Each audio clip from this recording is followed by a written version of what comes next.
Welcome to the video lecture series, Culture, Worldview, and Origins. We're Tim and Holly Nyquist.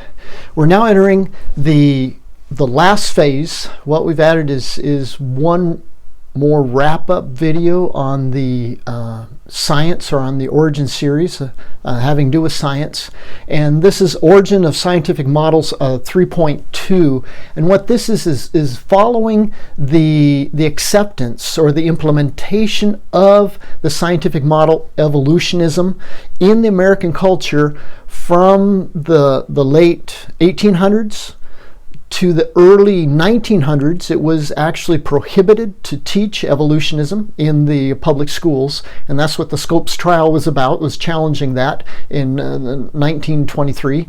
And so what we're looking at is the implementation of a scientific model on a culture, or in a culture. How does that change the cultural thinking patterns of that culture? Because if a scientific model is culturally based and has a belief system in it, if you implement that model, then that model will either be adapted, the model will be changed, or the model will change the belief system under it. So that there has to be a correspondence between the foundational belief system, the foundational source of reliable knowledge, and the basic beliefs.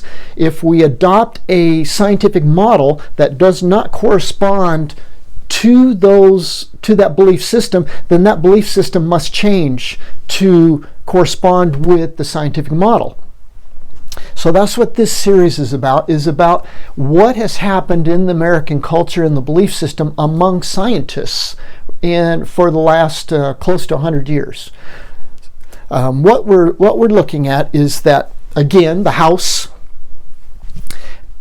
and how the house has the bottom ground zero, which is the Weltbild, which is the belief system, or it's the assumed, subconsciously formed belief and thinking process. And then we adopt a source of reliable knowledge that corresponds to the Weltbild, which corresponds to our cultural tendencies.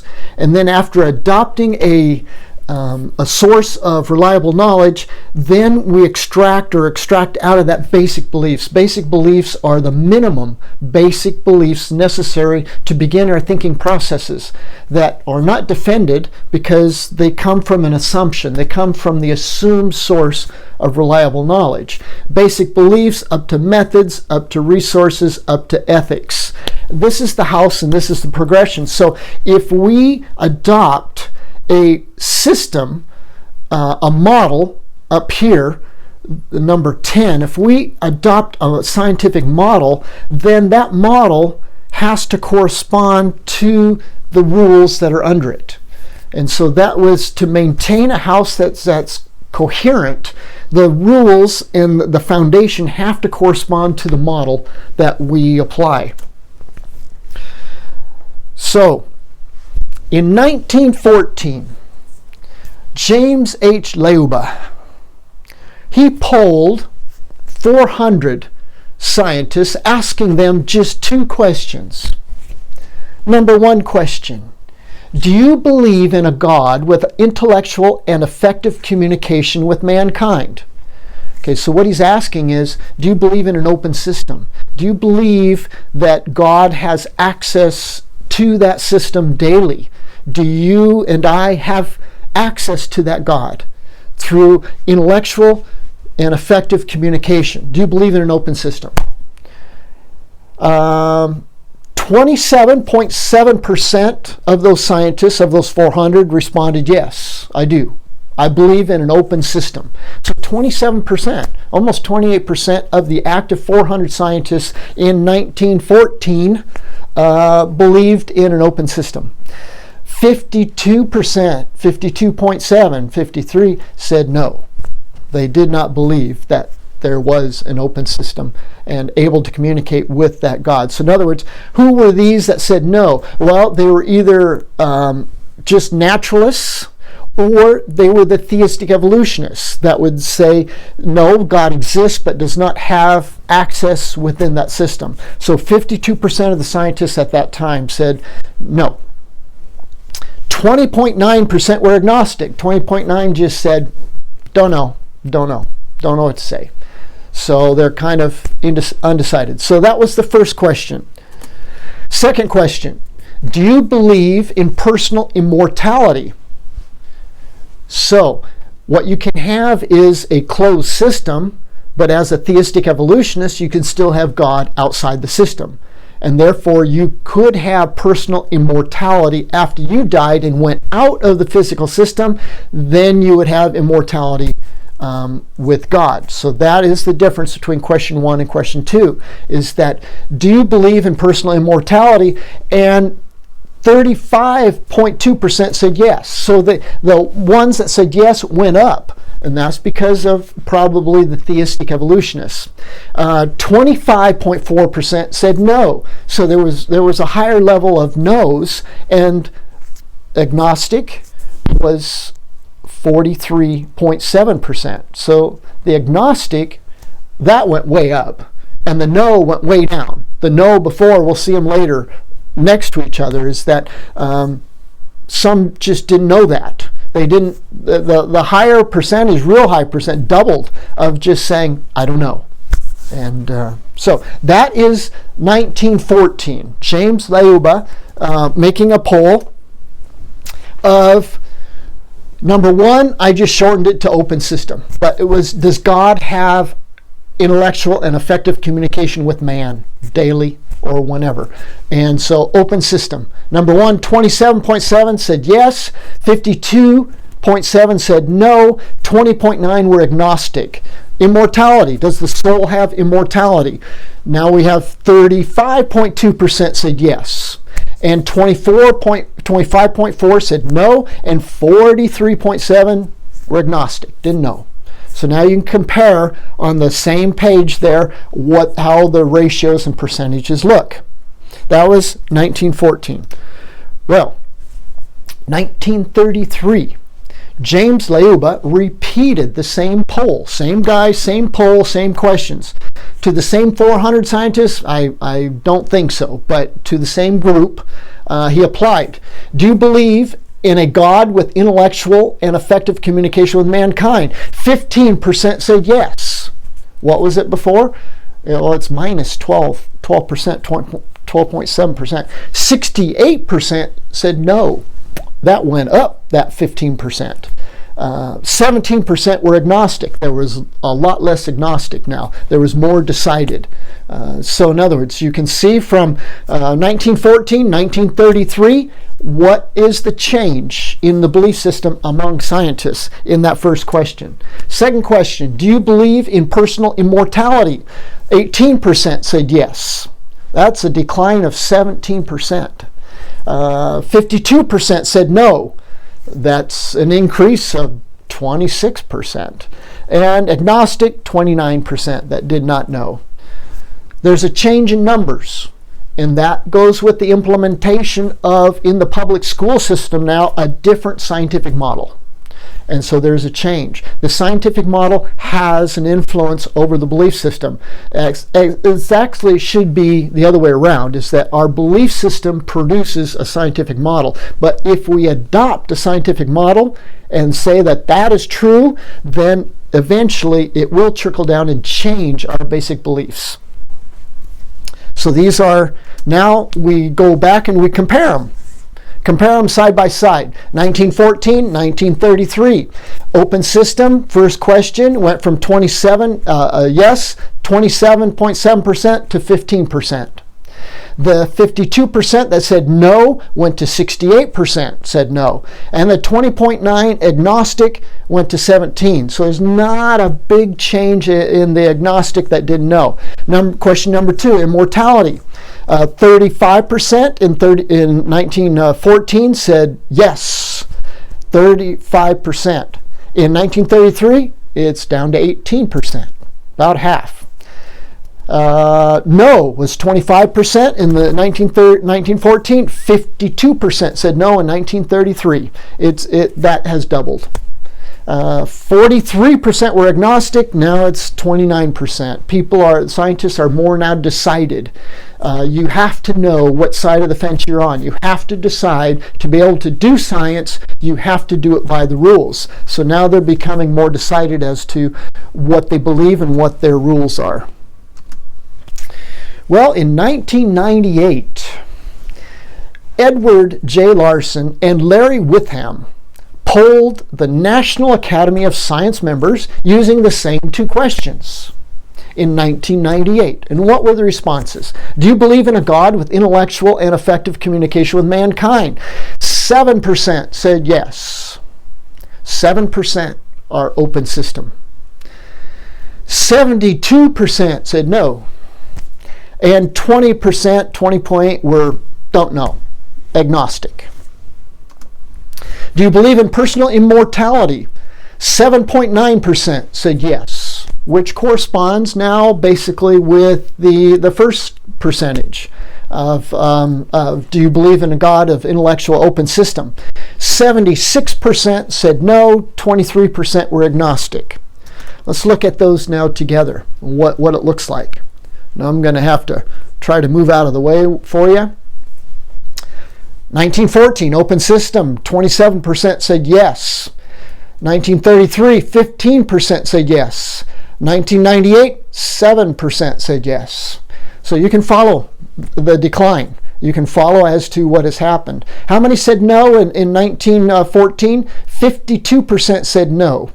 In 1933, 68% said no. In 1998, 72% said no. Agnostic, 20%, 17%, 20%. Agnostic seems to hold.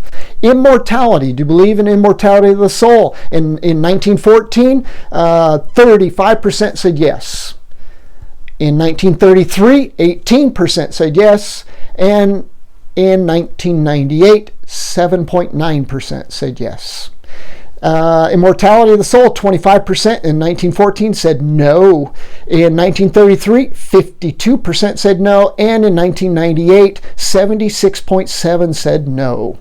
43% were agnostic in 1914, but then we have 1933, 29%. 1998 is 23%.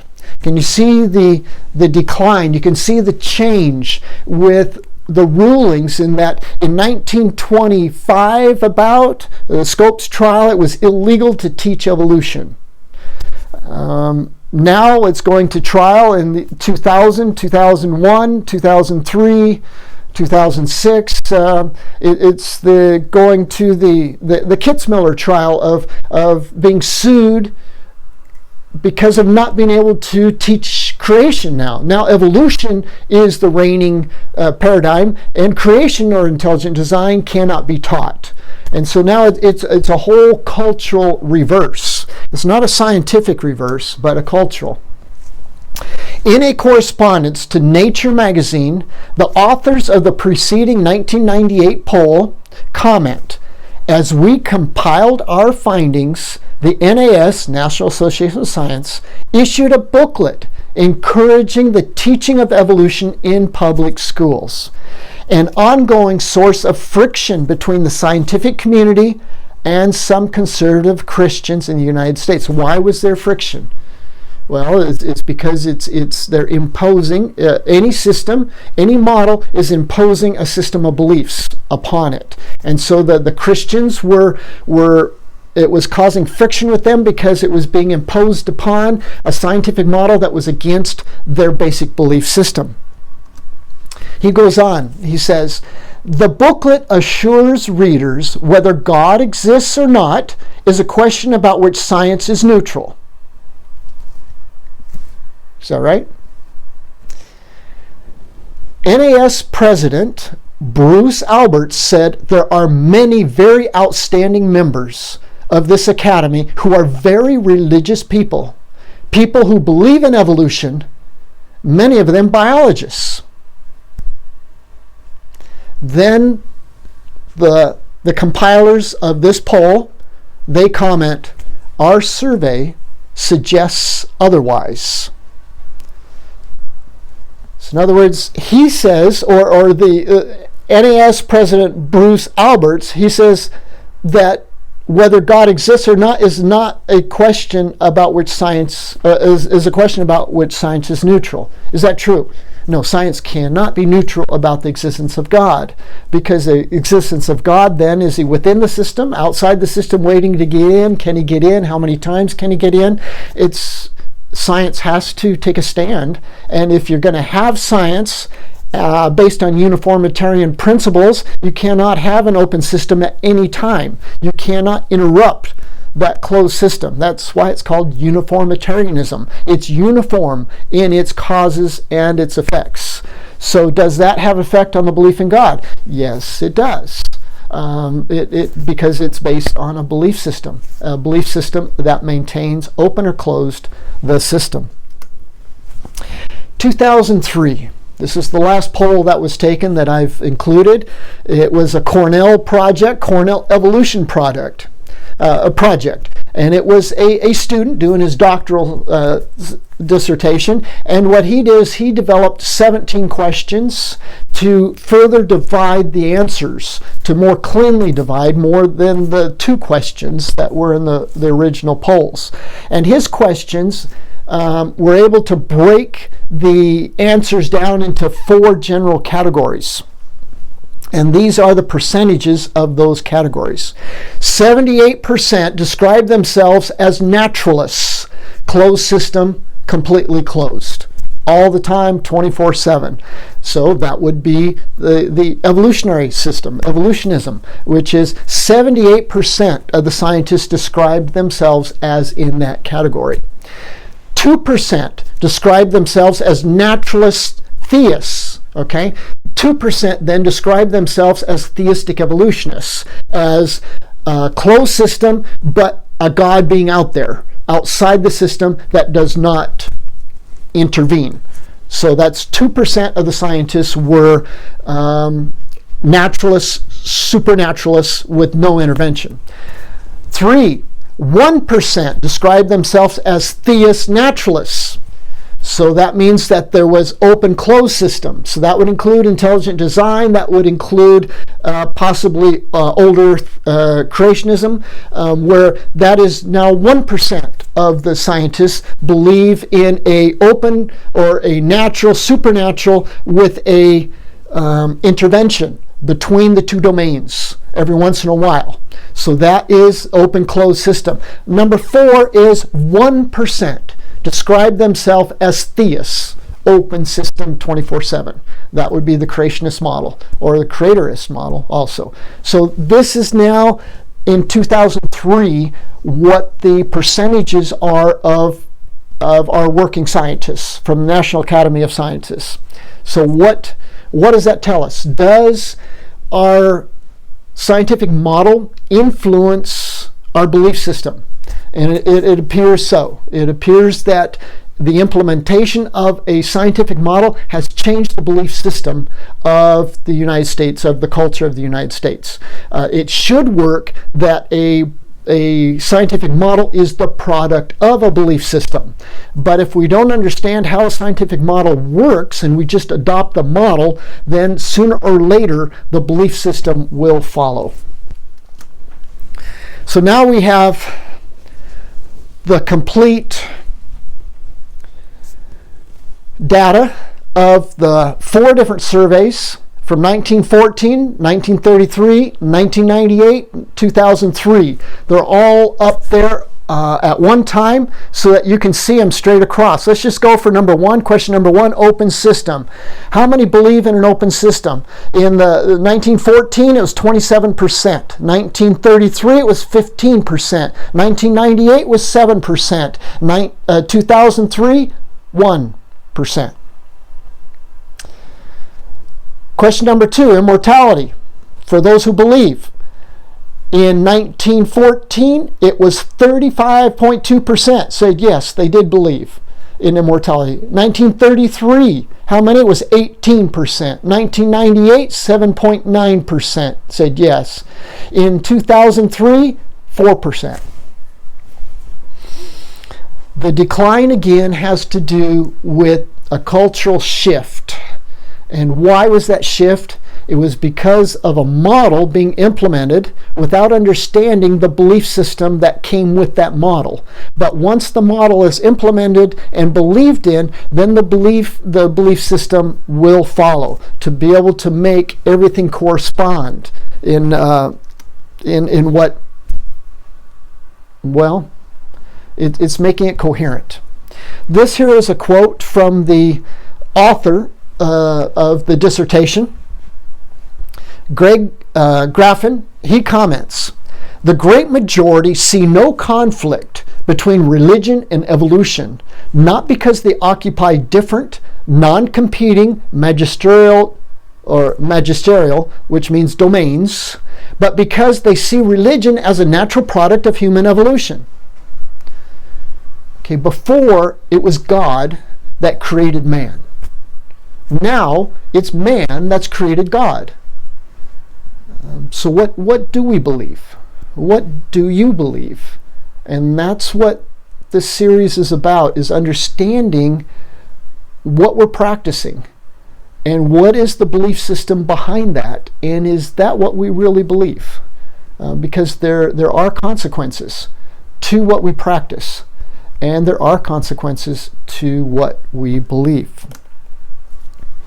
Again, just going over the image of the house and what it looks like, and that the culture, zero ground, whether it be Western or non-Western, influences the choices made from there on out. The choice of the source of reliable knowledge, it is an assumption, it is a free choice, but it determines the rest of the house. It, like a foundation of any house, it governs and controls what can be built on it. So those are the two very important steps in the building process to understand, and to know that our ground zero will influence the choice we make. And that source that we choose is a very important choice to make, and it's either the reliable knowledge source is intuition, authoritative, logic, or empirical. Those are the four major categories, and we have to be careful. Out of them come our basic beliefs. Out of the basic beliefs then come the methods of how to get and generate more reliable knowledge, and then we come to our values and ethics and our conclusions. What do we conclude, and how do we live? Again, this wraps up the Origins of Scientific Models series, and just to know that there are consequences to what we assume and what we put into practice. And I feel confident in what I believe to be true, and to put into practice what I believe. And so my scientific model, political model, religious model, economic model must correspond then to my basic belief system, which then comes out of my chosen source of reliable knowledge. So again, be wise, be careful, and there is a spirit of truth that is available to lead us into all truth. Again, thank you for accompanying me. We're Tim and Holly, and you can communicate with us at doubleroadrover.com or at thn.academia@gmail.com. Thanks again for accompanying me.